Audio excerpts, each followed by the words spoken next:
สวัสดีพ่อแม่พี่น้องทุกคนเนาะยินดีต้อนรับเข้าสู่ซองแม่น้องมิวหากินแบบวิถีลาวนะเมื่อนี้ก็แม่น้องมิวได้มีโอกาสได้ลงวัดนะทุกคนเนาะมาตักบาตรยานะทุกคนเป็นเปิดทางใหม่นะเนาะต้องไปสิไปที่แหละอยู่บนทางเนาะใส่อยู่บนทางอีกจักหน่อยนะทุกคนเพิ่นสิมากับทางกี่ก่อนนะแม่น้องมิวใส่ก่อนแต่เช้าเนาะว่าคิวเลยเนาะ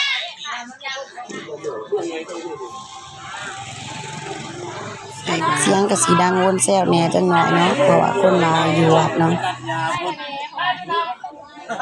ใส่บาทเฮาเองเนาะบาทแม่น้องมิวเอง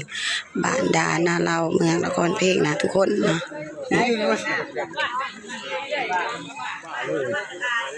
บาทดันเรา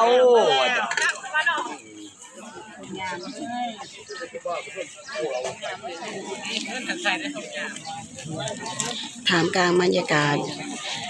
อุ่นๆนะทุกคนเนาะว่าแดดบ่ทันได้แก่บ่ดีอุ่นๆเอา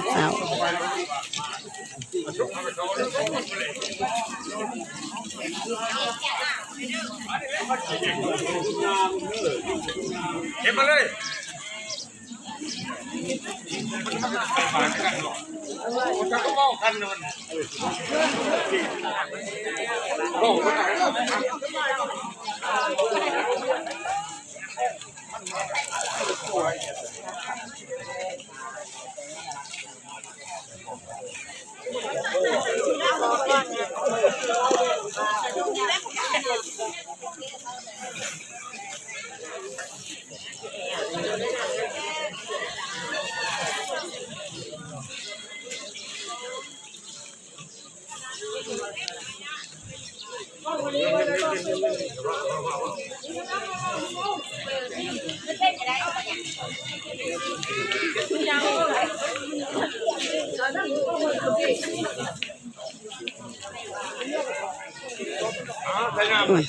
ประตูโค้งอะเต็มเลยนะทุกคน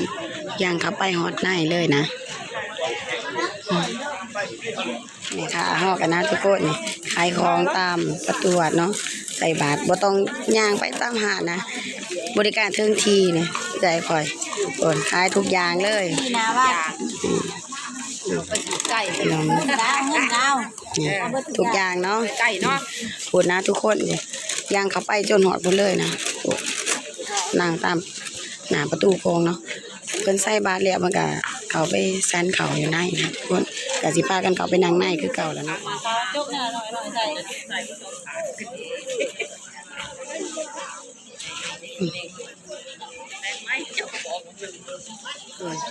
ข้าวต้มขนมเพิ่นกัน4-5 สอบนะทุกคนเต็มหลายขากนะทุกคนเนาะ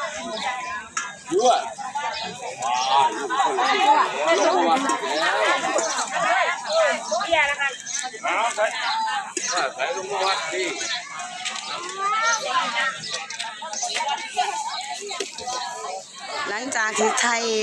ตามเส้นทางแล้วเฮาก็สิเข้าไปนั่งอยู่ในวัดนะทุกคนเนาะ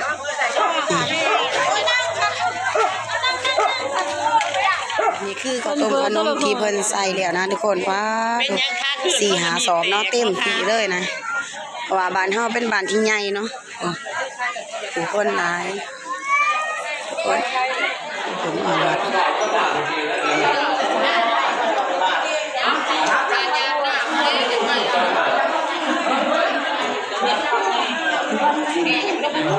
ก็เป็นเมื่อ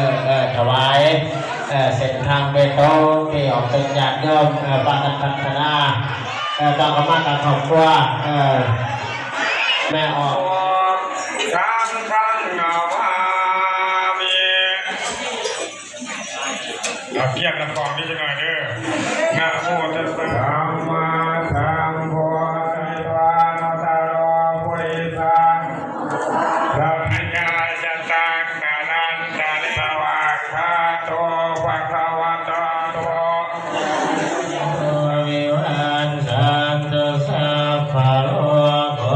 วินาศตุมาเตปั